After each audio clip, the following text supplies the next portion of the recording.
Welcome out to another episode of It's All Been Tricked Before. This time, Deep Space Nine, Defiant, yeah. Remember the other Riker? He's here. You know it if you watch the episode. If you didn't, it's weird you're here, but you're going to hear about it. Defiant, on It's All Been Tricked Before. You know where I'm going with this. We're defiant. We're not going away. We're defiant. Are we defiant about saying on Facebook? I guess. But you can be defiant. Come out and be defiant with us. Tell us what you think of what we think. It's all been tricked before on Facebook. Follow us there. Like us. Subscribe. I don't know if you can subscribe on Facebook. But follow along. We'll keep you posted on what we got coming up. A lot of fun vibes. Fun vibes for sure. Fun memes. So meet us out there. It's all been tricked before.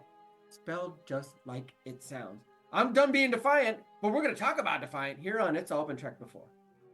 Come out to another episode of It's All Been Trekked Before. Your regular hosts are here. This is Steven. And Anakin. That's Keith. James Earl Jones just died as we record this RIP.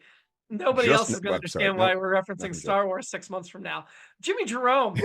We're here to talk about the Star Trek Deep Space Nine episode Defiant. First impressions. If you read the synopses before, I'm glad that I put them all out of my head, because I was completely surprised by this one and the next one. I was like, I wasn't expecting the cameo at all. So that wasn't a cameo. That was a full-blown guest star spot. Well, I mean, still, I gasped, but I was the cold open. I was like, and it was just, I laughed out loud too because of just how they dropped it in there, like just the full on I'm leaning the door frame kind of energy. Hey, guess who's here? You know, that kind of delivery. Well, unfortunately for me, and as much as I enjoy the content on Paramount Plus, whether it's my interface or whatever, it is the clumsiest of the apps that I use. Hulu, Netflix, Apple, Peacock, whatever. You got to tweak it. Always slow. And it was so slow that I caught Thomas Riker at the very beginning of the synopsis. And I was like, well, but I'll say beyond that, though, I still enjoyed the episode because I was still like, okay, well, what's the rest of that sentence? Even as we went through the show, knowing I knew it before it was revealed, but I thought, oh my God, that would be awful. Yeah. No, I had no idea what was going on. I was assuming, what is this, Dominion? I knew it before I saw this the first time, too. And this time, obviously. So I think for me, the mystery changed to, okay, well, why is he doing this? And then when that was revealed, I thought that was a good reveal, too. So yeah. I thought it didn't end up completely ruining it for me, but it would have been a lot cooler if I hadn't seen it all. But so, yeah, I thought it was a pretty solid episode. More about the Maquis and developing all that. What's going on in that world and stuff, and we'll get into it deeper as we always do. It's what we do. Yeah, I mean, I will say with my first impression, this Generations, I believe we did as our last episode, but for this. So obviously you're not even thinking Tom Riker, you're thinking Will Riker. Mm-hmm. Even though I knew what the twist was coming, I enjoyed this episode immensely. I thought it was an A+ episode. Across the board. We'll get to the rankings later. I'm not going to argue right now where it belongs for the season, but I thoroughly enjoyed this. We get great Riker, we get great Kira, and we get the two of them together, which I needed so much. And then the B plot is just going to cod together, which is always aces. Yeah. And I know we had barely anything of anybody else, but if we've got Riker and Kira over here, it's just going to cod over here, and that's the episode. Like, where is there to complain about that? Seriously. Yep. So, aces from me. Let's start at the beginning. This is a familiar Star Trek trope I'm pretty sure we've seen on Next Gen, where Kira's overworked. Obviously, they make reference, was it this one or the next one? I think it was this one, that their cargo bays were already full, and they were looking for more stuff to put stuff. More room to put stuff. And for a second, I was distracted, being like, DS9's really big. How are their cargo bays already full? But I already know some of what's coming that I think explains that in the overall arcs. I don't think they say, hey, our cargo bays were full because of this.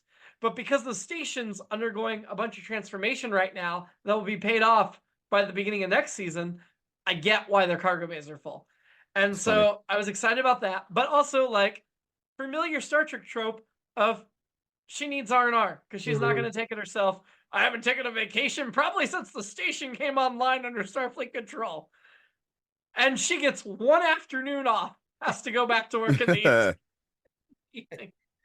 But also, if you're going to get R&R, hanging out with Riker is probably the best way you can get R&R. I don't care who you are, male, female, whatever. Hanging out with Riker, he's going to make you fully enjoy your time off and get the most out of it. The conversation with the doctor I really enjoyed. I was buying everything left and right, just hook, line, and sinker, just the setup. Nice. It looked like he was about to scold her for a pretty obvious kind of insensitivity there. She doesn't give a damn about these people who are going to die on this planet. Yeah, I don't care. They can have bandages. I don't care. So he's like, "Hey, where are you going? Wait!" And then drops the, I outrank everyone because I'm the doctor. I You know, I It's thought a very her role- McCoy Yeah. thing of like overruling the captain. I think yeah. Crusher did it once or twice too, Yeah, but yeah. McCoy did it for Kirk. in the same, very similar context. I thought that her whole thing about all the stuff that she had to do or whatever was very like, it was very 30 Rock. What a week. It's Tuesday, Lemon. You know, it was just like, with what I mean, you got into this week and you're already dying. Yeah, get out of here. To Just to back reference what up- we were talking about before the show, I need a 30 Rock rewatch, but that will definitely not be with my daughter anytime soon. Anyway, No. Another lame generic title, Defiant, but it turns out it wasn't lame because it was actually about the Defiant. So I kind of like them not saying the Defiant in the title. I get that, but I want to argue this was mistitled because there's a lot of episodes that take place mainly on the Defiant, and this is like the second or third, but there's a bunch more to come. Yeah. And calling it Defiant stinks. I get the double entendre. I was about to say it. Tom It didn't really Riker's occur to me being until just now to even defiant. think about it. Being defiant of Starfleet, but I still think there's a better word for it than the name of the ship. Yeah. Like rebellious. No, not rebellious. No, I don't just mean a synonym, but I think they could have found another word that was more clever than just the name of the ship. Like I the did write Defiant. There we go. Yeah. When Riker shows up, that Mhm. it was suspicious. Obviously, it was. It's just like something's going on here, but it's I sexy. see.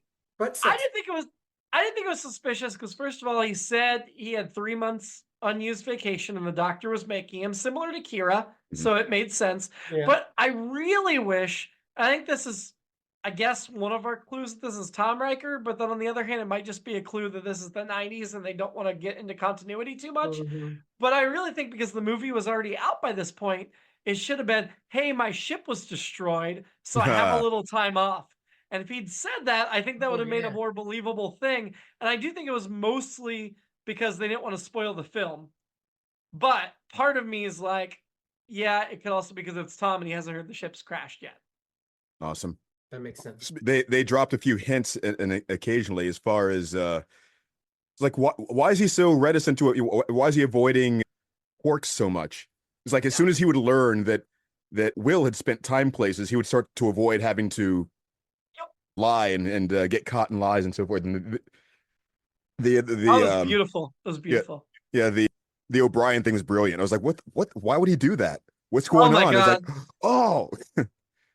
The O'Brien thing was chef's kiss because when he said, you know why, like, I don't think O'Brien knew why. And I will say, I wish there'd been some follow-up later in the eepisode when O'Brien's like, oh, that explains why he's upset with me. Or a call from O'Brien to Will when Tom's already gone. Some brief little thing. I wish they would have stuck it in there. But the O'Brien thing was chef's kiss because for viewers, you're like, oh God, we saw Picard say goodbye to O'Brien. We didn't see Riker say it. So maybe something happened. Did O'Brien insult his omelet or something? It would have been really, really cool if just as Easter egg, completely coincidentally, the last exchange O'Brien had with Riker before he left Next Gen was somewhat antagonistic in some way. And I didn't go back to look. It could be, but I doubt it. But if they'd had some type of antagonistic exchange and then we never saw them interact again, like 6 episodes before O'Brien left, that would have been a really good payoff. And that was another one where they just fully got me. I bought it. I was because I kept expecting them to do that trope of like, ha ha ha, we're just kidding. Yeah, the O'Brien thing was great. I also what a great way to throw somebody off your scent if you're trying to impersonate somebody and you don't want to have to know your whole history of just be like, I'm mad at you, you know why. Because even if you didn't part on bad terms, you might be thinking back to every interaction. They served so many years together. You might be like, oh, were you actually upset with me about this other thing I did 4 years ago? Because that's human nature, right? Like, we're going to obsess over those things that the other person probably doesn't remember, where we said the wrong word or did the wrong thing. And so it's a really effective way to blend in and not deal with the relationship stuff. I did have a random question. Is Deep Space Nine on the way to Ryza? I guess we don't know where next gen, where the Enterprise D, or obviously the Enterprise D is gone. We don't know where Riker was as this episode takes place. And I guess if we really get into the timeline, I doubt the Enterprise E is launched yet. So we need to look at some star charts to see if DS9 is between Earth and Ryza, which I doubt. But at the same time, I don't think anybody's going to be that nitpicky. That's like a Saturday Night Live sketch of the nitpicky Trek fan. That's not real. He could have literally been anywhere in the galaxy. Right. Like, even if you decide that Earth is not on the same side, like, even if you decide Earth or DS9 is not between Earth and Ryza, you could say, oh, Riker was on this other mission for whatever reason. How did they establish when this is taking place in relation to the movie? I mean, do we know for certain that this couldn't have been before or concurrent or any number of other? This aired after the film, and Riker had the movie badge on, but he still had the uniform that was black on top and red underneath, which Riker switched halfway through the movie, which we kind of talked about in our movie episode. Which, of course, that was weird. Tom wouldn't know either, so yeah. But I'm assuming because it aired after the movie, it took place after the movie. It's possible it did not. It's possible in continuity it took place before the movie, but I'm going to say it took place after, just by air date, which is the way we've chosen to do this podcast. So I'm going to stick with that. That makes sense. I mean, it seems unlikely unless something happens or has happened where they're going to establish some kind of here. There's the moon in the sky over here. This is what's happening then. Suddenly, I think at this point the movie hadn't been in theaters very long, maybe a couple of weeks. I guess I should look this up instead of just guessing. So this aired. I'm just saying the writers wouldn't have a reason to challenge that assumption unless there's going to be some cute little Easter egg thing they're going to throw at you, some time, but which they probably haven't. The writers would have still been talking, because at this point after the movie, the writers split up and some went to DS9 and some went to Voyager, of the people that stayed employed by Star Trek. So the movie came out November 18th and the episode came out November 21st. So 3 days after the movie. So obviously the movie was written and filmed before this episode. I say obviously if you know how TV movie productions work, even though I guess I shouldn't take that for granted. So 3 days. You don't want to spoil your movie after 3 days. It's only been opening weekend. You want to give them time to go see it. So you can't say the Enterprise D crashed. You can't reference any events, even though I am 98% confident the writers would have known at this point what happened in the movie. Mm-hmm. You didn't want to give that. You don't want to give those big things away. That's a good point. So it's a fine line to walk. It's very difficult. Access to Defiant. When Kira and Riker get on the Defiant, they have to do a handprint. Mm-hmm. No problem with Tom Riker's hand matching. Yeah, but nice. I do want to know, do you have to do that every time you get on the Defiant? Because does that mean, obviously at this point, we haven't seen the Defiant launch on emergency missions. They're always planned missions where there's plenty of time to get the crew on board. But say the Defiant needs to launch an emergency because the station's under attack. You don't have time for dozens of crewmen to sit there and get their palms scanned. So it just does not seem a legitimate way. I do appreciate we haven't had locks on the door, and there should be a lock, and this is a good lock, and I get why Riker passes it, but it just doesn't make sense to me that every time you access the ship, and they made a point of Kira scans her hand, and then Riker scans his hand, so you can't have one person scan the hand and two people walk on. Yeah. You have to get every scan. It just doesn't make sense for how you would get on Defiant in an emergency. Oh. I totally missed it. But obviously, the reason, the storyline reason, of course, is to, hey, look at how legitimate this guy is. Uh-huh. Like, what? Because they never lock their doors, just like Next Gen. You can get on anybody's quarters. I mean, is that like the first time we're even seeing them have to do that? I mean, I think, right? Yes. I'm pretty sure that's the first. I think they built a new hand scan just for this episode. Yeah, it feels like somebody just threw that in there to, hey, look at this. I guess it's like scanning your badge at work to get in a lot of places, but don't leave the door open for other people. But in emergency, I guess you just leave it open. Guess it could have been part of the upgrades too, or something. Or maybe. What? How do you know Riker's not a shapeshifter? I guess the handprint would get that, right? Because unless the shapeshifter's been able to study his handprint, Riker shoots Kira. Big twist. And takes off the sides of his beard to go back to goatee, which I loved that detail. I love that it's like, oh yeah, Riker's got a beard now. And last time we saw Tom, it was just a goatee. So let me peel off these pieces. I was just floored. I was like, "What? What's going on?" And then his reason for his ears was like, "Wait, what's happening?" Big facial hair on the side. I kept waiting. All right, waiting for some sort of shape-shifting effect for it to be a changeling. No, is he pulling? What was he pulling on his ears? Is this a mask? Wait, what? Why just what? What's happening? Yeah, that whole thing. Even though knowing he was Tom, I still didn't know what he was up to. So him shooting her first, I was like, "Wait, what?" So with the shooting and the not sideburns, I don't even know what you call that part of. No, those are sideburns. The sideburns are this part of your hair that hangs down. Yeah, the extended sideburn. I don't even know what you call that part. But Steven or Keith, with him shooting Kira and pulling off the sides of this, did that tell you it was Thomas, or you still had to wait? I still had to wait. I didn't know what the reference was. I love that there's a continuity part or a reason for it, but I was confused. Just like I was waiting for like a changeling effect, and that didn't happen. So I was like, what? I knew it was him.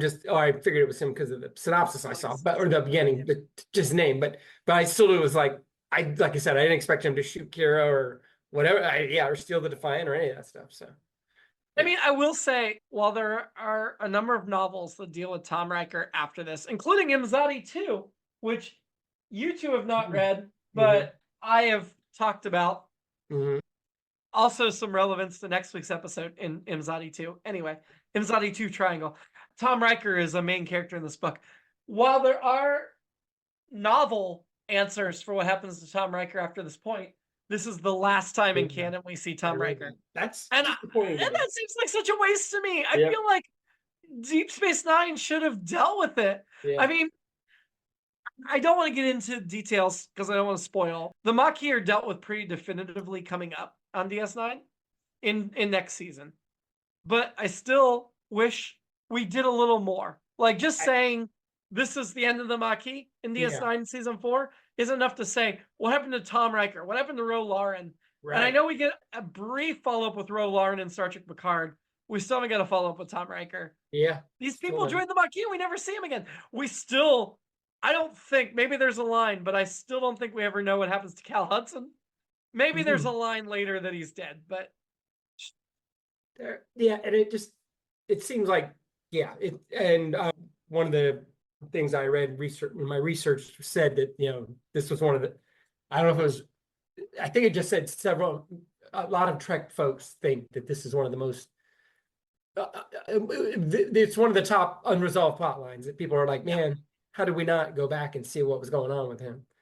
Well, we assume he went to a Cardassian work camp for the rest of his life. Right. But there's events in DS9 that will call into question what happened to him. Oh, okay. Without ever mentioning him. And that's the thing. Like, you can't leave us on these open-ended. Tom Riker, Ro Lauren, we're begging for follow-up. And the Ro Lauren follow-up we got, I'm going to minor spoiler right now, not satisfying. I want more. Yeah. I want to know more. But anyway. Do the other two people that helped him steal it, do they end up in a Cardassian camp too? I can't remember. No, they got to go back to Starfleet. That was part of the deal, was everybody else gets released except for Tom. Right. Although, I don't know if you recognize Korinos, the main Maquis that was front and center, flying the ship and everything. Did she look familiar to you? She did. I couldn't place it. I looked it up. Captain Rachel Garrett of the Enterprise C. Yes. Who will soon be played by Casey Rule. So we will get prequel to Rachel Garrett. But you can't reuse Rachel Garrett as a Maquis. Yeah. God. Maybe it was her. But it wasn't enough. Maybe it actually was Rachel Garrett. She's she joined the Maquis. No, she died. She went back in time and died, as was supposed to be. Okay. If she'd survived, she would have been a lot older than that. Her daughter. Okay, it's a Sela level daughter. No, it doesn't make sense. But anyway, that's I am ashamed a little bit that Trisha O'Neill came back for that. after being the captain of the Enterprise C. But anyway, All right, there's something I have to mention before I forget, and Okay. it's just something strange about this episode in that there were a lot of odd pronunciations of words and emphases on So it was an episode of Star Trek? And So But no, was an in episode of particular, Star this Trek? is the only one where I guess somebody, like one person, decided to say it that way. And they're like, "Well, we're Yeah. being consistent." So they were saying McKee Yeah. instead of Maquis, like McKee. It's like what? Told you DS9 is the closest to the original series we get. I'm saying that because there were multiple examples in the original series of a character or species or planet name being said different throughout the episode by different characters. But I mean, it was mostly consistent through this episode at least, but now just not outside of the other mentions in other episodes and series and so I'm forth. going to go ahead and throw out my alternate episode because this is relevant to the Maquis discussion. So I know Tom Riker was working with other Maquis and we didn't get to see them besides who was on the Defiant. I think they should have thrown in as a teaser for Voyager because that was premiering. We only got 2 more episodes left of DS9, or three more episodes before Voyager premieres. I think we should have had a brief comm chat with him talking to a Maquis ship that was the decoy, and it was captained by Chakotay with Tuvok behind him on the bridge and Tom Paris at the helm. No, not Tom Paris, sorry, because he was arrested. We'll get to that. Sorry, don't want to spoil. But Chakotay, Well, Steven's screwed now. Chakotay and Tuvok should have cameoed in this episode on the view screen talking to another Maquis ship. Keith, do you agree or disagree? That's tough. I mean, it would have been What a great that's like a great sort of like retroactive Easter egg in a sense. They were already filming. They were multiple episodes into filming when they did this. Why not throw that in as a connection? No, I agree. I just They had the set built. They had the actors, costume. I'm just trying to think of like how what it would have taken for them to even. I mean, I think An hour. they weren't. Hour. No, I mean An it's. hour of filming time. I mean, for it to have occurred to them to even try to do something like that, would they have? Would the planning involved in the moving pieces or something? Just I don't know. I do think the DS9 and Voyager writer rooms were very, very separate. Unlike where the next gen writing room still talked to DS9, by this point, the Voyager writing room was separate, and the next gen either filtered to DS9 or Voyager. But considering it was people you worked with, how hard would that have been to throw that Easter egg in 3 episodes before you're going to launch this other show? Because this is not a spoiler for Steven. I think we talked about this. There are multiple main characters on Voyager that are Maquis. So throw that in as a calm conversation now to set up the pilot. The only reason Tom Riker's guest starring now is because of the film, whether they reference the film or not. It's to promote the film. That is it. I know it is, as a cynical marketing perspective. So why not spend an hour filming a brief other side of the conversation on the view screen with Chakotay and Tuvok?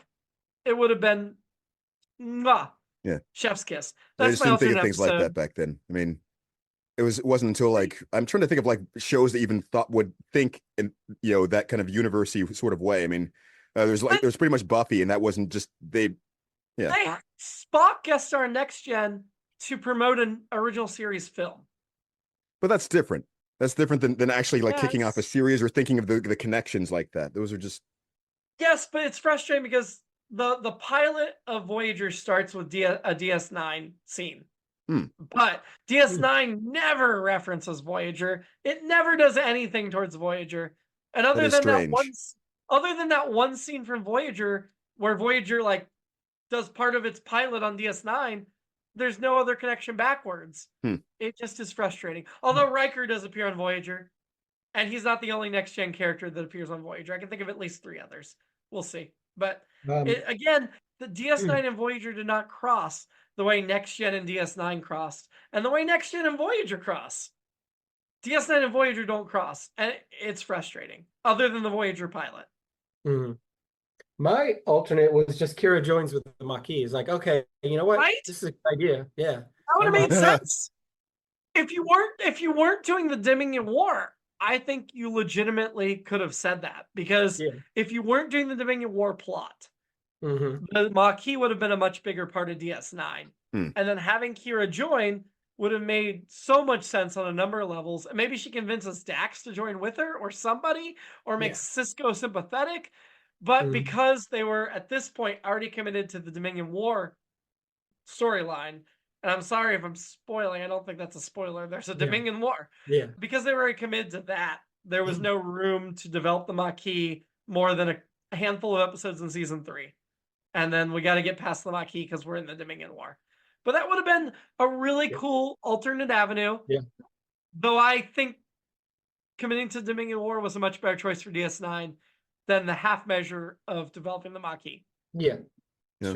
Just before we leave Riker at the Cardassian prison camp, which we do here, there was a book, Voyages of Imagination, the Star Trek fiction companion. There's a story in there called Promises Made that is about Kira rescuing Riker from the Cardassian prison camp. As she promises. Yeah. So there is that out there, but I don't. It's not canon. So yeah, there are a number of novels that feature Tom Riker after this point that aren't canon. So on the subject of Kira joining, I mean, I think I prefer her growth arc having stuck. I mean, they spend a lot of time setting up her healing through all the things that have happened and accepting different types of responsibilities now, seeing some of the Cardassians here and there being, for lack of a better word, humanized. mm-hmm. But isn't Probably any normalize them legitimate What's that? isn't any legitimate complex growth arc 2 steps forward, 1 step back? Sure. Yeah. I mean, it feels like more than one step though to actually join a resistance force like that. It's just. It's true, but I mean, they could have done it. They could have dropped in a few incidents to really make her question. You get it. But what was I? I don't know if we're skipping ahead too far, but just I loved the conversation that allowed her to have with Thomas about what terrorism is. yes, that was a good conversation. So, part related to that, one big flaw point of this episode was when they steal the Defiant, why not just beam Kira back? Clearly, they took time to do some transport activity before they put up shields and escaped. You could have beamed Kira to a cargo hold and had time to get away. The only reason I can think of is Tom Riker thinks that she is convincible. That he thinks he can win her over to the side, and he thinks that she would be an extremely valuable asset. And I do think the rest of the episode backs that up, but it's never said explicitly. And so that's where I'm like, it doesn't totally make sense why they keep Kira when there was time to leave her on DS9. So you think they should have said it explicitly? So I don't want to hammer over the head the point, but I think we deserve at least one line that indicates, not necessarily explicitly, but Riker saying something like, look, I know you would be really good to this cause, or something that makes us understand why he kidnapped her when he didn't have to. He did say something like he does tell her in conversation she'd be good to the cause, but there's no point where he says something about like, you would make a difference. Like having you makes a difference for the fight. And I think just some line like that justifies that whole thing that they decided to kidnap Kira when it was not necessary.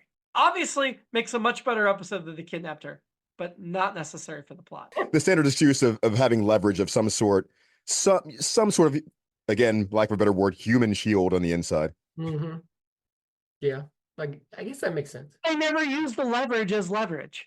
Well, I mean, I never used her as leverage. That would have also justified kidnapping her. Implied leverage. Just like the idea of, well, they're not going to blow us out of the sky right away. But again, these are things that people usually will come out and say in the script. No matter how many times we've heard it in every other show like that, or some sort of episode like that, they usually will at least say something to that effect. You make a valuable hostage, or yeah. Well, and I thought another thing was maybe it's just because in my mind I know we've talked about the Defiant being a thing now. I didn't think they were going to blow it up, even though I know we've blown up the Enterprise 8 million times.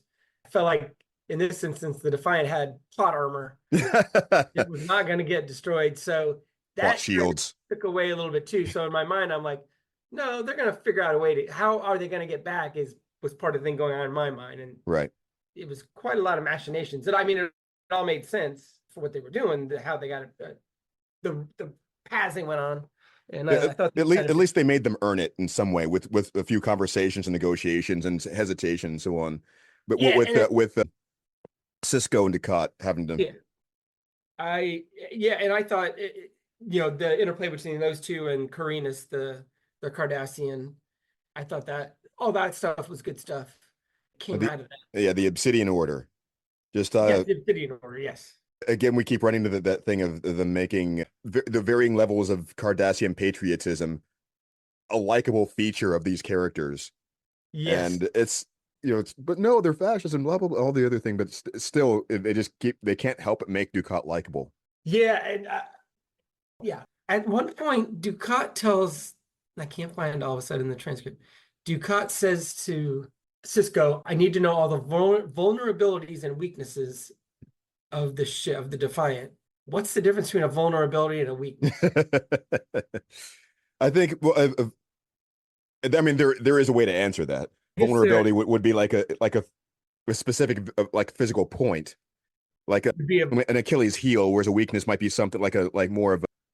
It has to. So I guess a vulnerability conceptual would be yes. If you shoot a laser down this 2-meter shaft. I was thinking exactly that.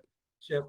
And a weakness would be like bad maneuverability, like it's too big to, We only have so much power, so if we do this, we have to uncloak. I guess that's. Yes. I'm glad we worked through this. So Defiant is much, much smaller than the Enterprise D, the Galaxy class ship that holds 1,000 people and has entertainment and recreation areas. Defiant has, I don't know, a few dozen people, and they're partnering up on crew quarters. Even like the senior officers have to share a quarter with somebody else. And they have a mess hall. They don't have a holodeck. They don't have all the stuff you'd expect, the comforts of home. It is a warship. It is not a ship to explore in. No lights, no hover cars. No, all the luxury. Hooray. Like Robinson Crusoe. Yes. So the first scene with Dukat, when they're hearing about the ship being stolen and everything. So I thought to a certain extent Dukat was probably playing them because he's always playing everybody. But the expression on his face of like total shock and then tenseness of you let them steal the Defiant, like your warship was so good. And that was even before he knew it had cloaking technology, which I just assumed he already knew. But clearly he didn't. The Obsidian Order knew. Yeah. But not the Cardassian Central Command. That was insane. And I will say I did listen to the Greatest Gen guys talk about this episode before I recorded, which I don't usually do, but I already listened to this week and next week's episode. Mark Alamo, that plays Dukat. Generally, if you're redeeming your villain, you go on a certain type of arc, or if you want him to be a villain, you keep him villain. You don't give him that weakness. But this is an episode where Dukat was on the back foot for most of the episode. And yet I don't think it makes him less threatening. I don't think it makes him less scary. I think they did a masterful job. That was one of my questions after he gets kind of undressed by Carinas. I think it's a beautiful, the thing she says is very, I'd love that she makes a compliment for Cisco, be complete shade on Dukat. It wasn't even in a, if he's great, you suck. It was just, the way it was written, whoever wrote that line and the way she delivered it was perfect. It was just like, it was very sly. Certainly not something we would hear current orators in our discourse. I don't think, well, maybe some of them. But anyway, so I really love that line. But it led me to the question, should we, and you kind of started to answer it there, Jimmy, should we feel bad for Dukat here? No. Yes. I will say with caveat, I don't feel bad for him because I know of all the things he hasn't done. Well, first of all, I know all the things he has done. He was a full-blown Nazi in their occupation. He led Tarek Noor, which was, I don't know, name a Nazi death camp, Yeah. But also, I also know what else he's going to do that we haven't seen yet. And no sympathy. I don't think it's spoiling anything to say Dukat is one of the two major villains of the entire series. When we get to the end of the series, there are two villains we need to defeat. And one of them is Dukat, and you've already met the other one. I think Steven could probably guess. I want to see. Can you guess? Can you guess? Our girl. Louise Fletcher? Yeah. Yes! Yeah. Besides the Dominion, the two villains you need to defeat are And Dukat. and I'll say, I've said this before. I'm generally like, when people are like, "Oh, I love Darth Vader," I'm like, I mean, he is a great villain or whatever, but I never RFP, I never had Jimmy-Jerome. fun with Darth Vader, and maybe it's because I started watching when I was 9. But Well, whereas yeah, that I that feel is like part of it. Louise Fletcher and Gal Ducat and whatever. Mark Alemo. I think they're interesting. I think they're more fleshed out. Whereas the You needed the two story of Darth complex. Vader, I think, is more interesting than what we actually get to see usually on screen. Yeah. Or If you needed two complex villains to anchor a series to in the 90s, you don't get much better than Louise Fletcher and Mark Alemo. yeah. I guess I enjoy watching them perform, and I enjoy They're so good. They're such So, delicious villains. You but I love still to hate them. them so much. Yeah, I want to punch Louise Fletcher always. The character she plays, I should say. You will all the way Rest through in peace. season 7, I promise you. Because I've always loved her as an actress. So the thing I was saying about Ducat, I'm not sure if we're supposed to necessarily feel sympathetic, but it almost feels admirable the way that he's expressing.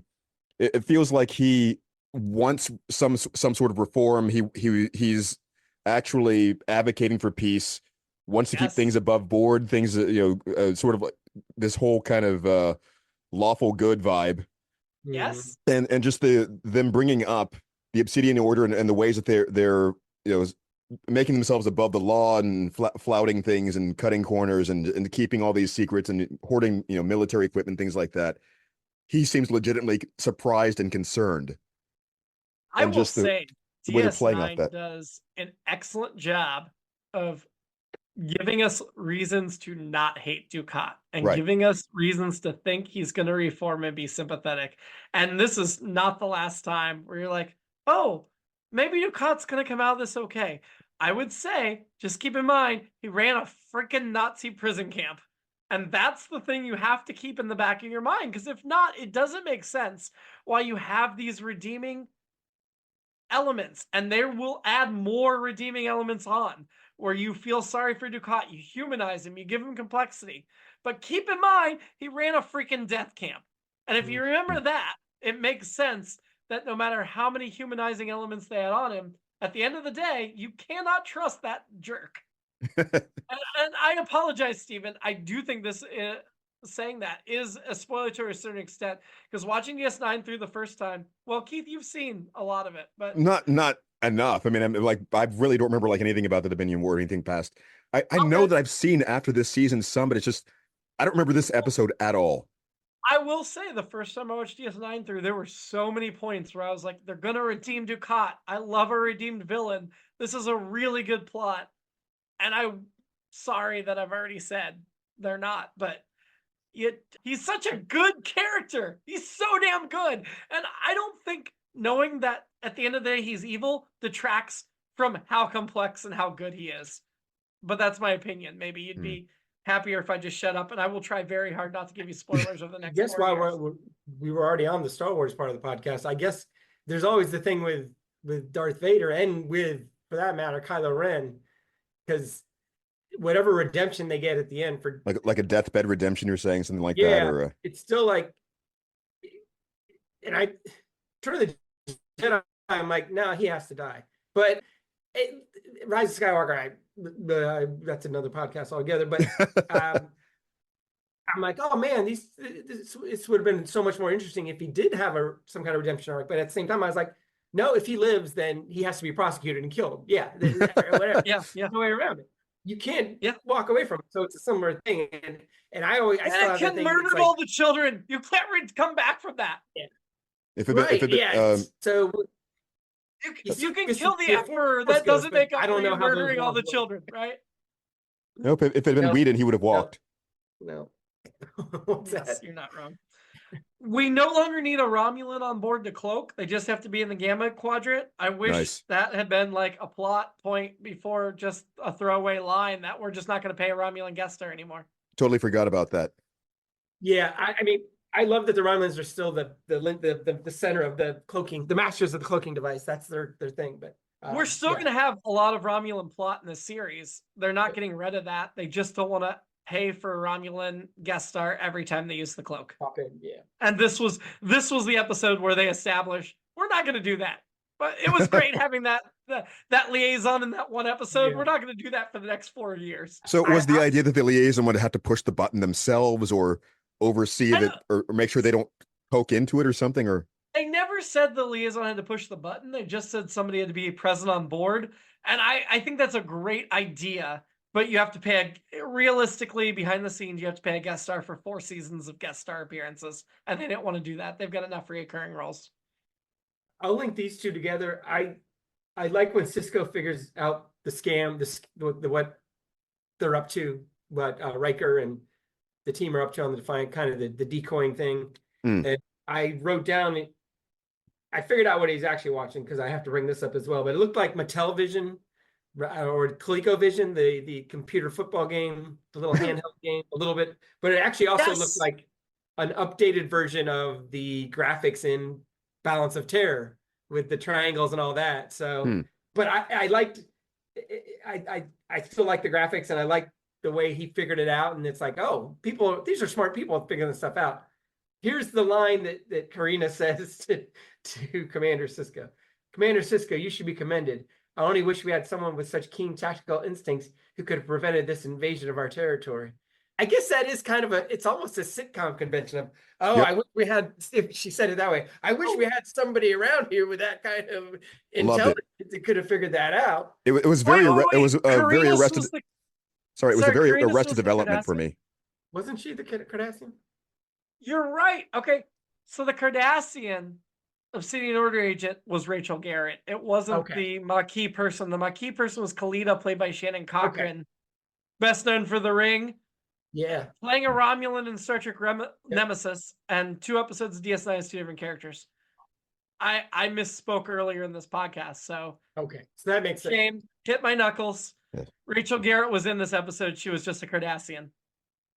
Right, so the delivery, though, the whole line, as I was saying, reminded me of like an Arrested Development bit. Yeah. With the mother saying something like that about, just really just like. I love the Obsidian Orders element in this episode, and I'm pretty sure it's setting up a big episode later in this season. The Secret Fleet and all that crap is gonna come. It's gonna matter. It's not a throwaway thing they built in this episode and forget about, because this isn't Next Gen. This is Deep Space Nine. Yeah. There's continuity. There are serial plots. Okay. So I want to assure you, because it really felt like that part didn't play off, but it will. It'll pay off. I promise it'll pay off. Okay. The graphics you were talking about, that outpost got destroyed really quick. They got them on the sensors. Boop, boop, boop. Psh, it's gone. They had warning. They don't have shields. I assume they do have shields. It would take them a little bit longer than 30 seconds to destroy a station with shields, right? Just like sensors, I'm always surprised how easily some things blow up. It's purely for story convenience. Yeah. It's annoying. Well, and I guess Balance of Terror, they destroy them, but I think they mentioned in Balance of Terror that the outpost didn't have any shields. I think. This time I'm pretty sure it did have shields, because all outposts in the 24th century have shields. I don't know, I could be wrong. Why couldn't they secure Kira better? Like, they just throw her in a quarters. I know they don't have a brig on the Defiant. Again, one of the many things they don't have the Enterprise D has, or the Enterprise no suffix has, because it's a compact war vessel. But just lock her in a quarters and give her access to blow things up. Yeah. Ducat's missing his son's birthday. I don't think he was telling the truth. I think that was a lie to screw with Cisco. Am I wrong? I don't know. What I thought about it at the time was that maybe that was his way of kind of prodding Cisco to say, we're not going to be friends because of this. It feels like we're getting along right now, but I'm not going to forget this. He's putting it as though his son is going to be resentful, but he's in a way also saying that he is going to be resentful of this. The thing, like, I really bumped on him saying his son's going to just remember that Starfleet made me miss his birthday. He's going to be mad. And I'm like, you are his dad. You can explain it to him in a way where he's not going to resent Starfleet. You can influence his views when he's this young. I get, especially as you move into preteen and teenagers, you can't determine the views, but you can influence the views. And you can do a lot to make the son feel this was a justifiable miss versus saying, these people suck. You should hate them because I missed your birthday because of them. Ducat, he chooses the path of hatred for his family. But you could say that, but I mean, there's also the factor of kids, well, sometimes just occasionally being a little bit rebellious or rather just resentful no matter what their parents are going to say to them. They're going to what they're going to hear is the Starfleet was more important than me. Even if you say this is a good cause, you still decided to go with them instead of doing this. So absolutely, but given the age of his son, I think he said 11, and given his full-throated, he's gonna resent you, that shows you're gonna reinforce the resentment, and you're not gonna even try to make him view this differently. perhaps. Riker's going after the Renegade Fleet, the Cardassian Order. Like I said, that will pay off in a future episode, that the Obsidian Order now has a fleet that is off of Central Command's radar, preparing for something. We don't know what. That will pay off in the future with the return of Paul Dooley, because we have to have Paul Dooley come back. Kira says that Riker is a bad terrorist. He's trying to be a hero. I think she's totally right. I also really love the complexity of the way they wrote Tom Riker, that you could see the Will Riker in him. Like, you could see the differences, but you could also see the similarities. I thought that was aces. It's the facial hair, you know. Obviously not, but Kelvin, they mentioned some of the Cardassian warships were Kelvin class, which I of course bumped on because of the awful, stupid Kelvin verse and the Kelvin USS Kelvin. I wondered about that. That occurred to me, but is that somehow related? No, there's not. And what really frustrated me is it's the Galor class is their normal warship, and we saw the Galor face the Kelvin, and it was the same ship models. There was no difference in the ship models. They did not even. The dialogue said there were two different classes of Cardassian warships, but I assume for budgetary reasons we only saw one class fighting itself. That's annoying. I did have an alternate title for this episode, which was The Hunt for Red Defiant. I love the Hunt for Red October, so that's no shade. Also, Sisko offers the Defiant, or he offers Ducat info on the Obsidian Order, the sensor logs, and Riker for exchange for the ship back. And I know he institutes a non-death sentence as part of his deal, but I don't see, if this were, again, I think this is, I shouldn't say again, I don't think I've said it this episode, but in previous episodes, there's a very big difference between the way Picard's the captain and the way Sisko's the captain. And Picard would have sought very hard to find a solution that did not demand he hand over Tom Riker. And I think Picard could have handed over Tom Riker with like 3 scenes of him in his ready room with Troy talking about the morals about it, rather than just handing him over. Whereas Sisko's like, okay, give me 10 seconds, 5 seconds. Okay, I'm going to hand you over Tom Riker as long as you don't kill him. Very different captaining styles. I'm not saying one's better than the other. Sisko's better, but it's different captain styles, and I like them. Yeah, Sisko lives in the real world. This guy rolled into his station and pulled a heist. Yes. What he brought it on himself in a way. Yeah, and also Kira convinces Riker to back down. I think it takes a character as strong as Kira to convince Riker to back down. I loved it. It was a really good scene. And yeah, the promising the rescuing him. I would love to see that alternate episode where Kira rescues Riker. Yeah. And I know he's Tom Riker, but he's still Will Riker. He is still Will Riker. Yeah. I mean, that's that kiss at the end. Yeah. Baby, I'm getting out and this is going to happen. Yes. I just maybe think of my alternate episode there and within What's all your that, alternate? which is, so we've got just a post-credit scene where you have Tom Riker sitting in a cell somewhere, and you just hear all gunfire and all kinds of things happening outside in the hallway and the lighting up, and the door busts open. You just see the silhouette of Kira in the doorway with holding a machine gun or something. Nice. I love it. Let's get to the rankings. Who was your shady character this week? My girl Corinos. Yes, nice. That's who I went with. The Obsidian Order chick. Yes. I guess I shouldn't say chick. That's probably derogatory. I don't mean it derogatory, but okay. I have to say the Obsidian Order. Not her specifically, because she's not the one that gave the orders, but the Obsidian Order is clearly planning things behind the back of the Cardassian government. So that was my shady. I'm going with Karina's, and just it reminded me to say that just the further they got into that episode, and the way that she started expressing delight, these little revelations and Ducat's confusion and going, those like the whole, but you're supposed to have a fleet, and just that little, almost like a giggle, that killed me. Just nice. Who was your annoyance this week? Paramount Plus.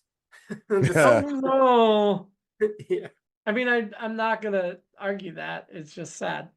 Yeah. I'm gonna say my annoyance. I had a really, really hard time picking an annoyance, but the lack of character development for the other Maquis. So I guess the writers, which this was written by Ron D. Moore. Sorry, Ron, but the other Maquis. I guess we only had Kalita, who we talked about, and Tamal, played by Michael Canavan, who's going to guest star in Enterprise and Voyager as a couple separate characters. It just, everybody that was working for Tom Riker, none of them were developed at all. And I know you only have so much screen time, but I feel like there were very tiny things that wouldn't add to the screen time to give them development that they didn't even bother to do. Yeah. I'm gonna say my neighbors at the moment, just so that the Patreon people know what I'm reacting to. And it wasn't what Jimmy was saying. Just periodically hear like a little sonic boom from outside, from fireworks or something. Well, and just every time I go, just so there's that. Don't forget. Are you having a drink with? This will surprise no one. I think a couple episodes I mentioned how I thought women Cardassians for some reason look great. That makeup looks great to me. And Karina's is a very smart. I called her shady, smart, shady woman. So, well, now that you know she's Rachel Garrett. Yeah, she's an Enterprise captain. Even more, yeah. So, yeah, I'm in. I mean, I'm going with Frakes. He had to have fun with this, and I think he chose some very specific acting choices to differentiate Tom from Will that were really clever and really interesting. And he also got to kiss Nana Visitor. So, I'm sure he had a lot of fun doing this episode. Probably Riker in this one. There's a really good case for Karina. Karina's? Tom Riker, huh? But there was something. There's one of the lines he delivered I really liked. Just that reaction shot for when Kira asked him if he wanted to go and take a tour of the station. Just the whole, yeah, I'm in. This is Sweet. I also didn't mention this was directed by one of our regulars, Chris Bull. Let's rank this episode. Yep. This is a really great season. I'm going to start at the top because this was a really great episode. The Search Part 1, the season premiere. Yeah, that is a good episode. It was a great episode. I'm going to put it above because, again, Riker Kira, Cisco Ducat. I agree. That episode didn't have those dynamics. I agree, or at least don't disagree strongly enough, because I just, it's so hard. I know it's been 2 months since we've even done an episode, since we did the first 8 episodes, but I might have gone below, but to give you context, below is the House of Quark. That's what that was my guess. Yeah. Wow. Which was a great episode. Great Ferengi comedy episode. That was a good one too. It didn't have Riker in it. That's tough. Keith, you already said you were going above. Yeah. Yeah, I know, but still, it's just the not remembering what some of the other things have been happening this season. It's like, wait, I know this was only episode 9, but it's been a while since we recorded. So we're putting this as number 1 then? I think so. Steven, would you have it as number 2, or would you go below House of Quark? I might go under House of Quark. That's the Search Part 2, which was the slightly inferior second part. Yeah, I think this is better than that. Okay. Yeah. But with Keith's tiebreaker, it goes to number 1. Yeah. Great. Next week, we are doing... Oh, God. I'm giving away right now. Fascination, one of those generic titles. When Loxana Troy visits the station for the Bajoran Gratitude Festival, the crew is stricken with intense romantic attractions to one another. Have we ever gone from top of the season to bottom of the season so quick? I know I'm giving away my opinion. Until then, live long. As a hero, not a terrorist. Nice. And Ross.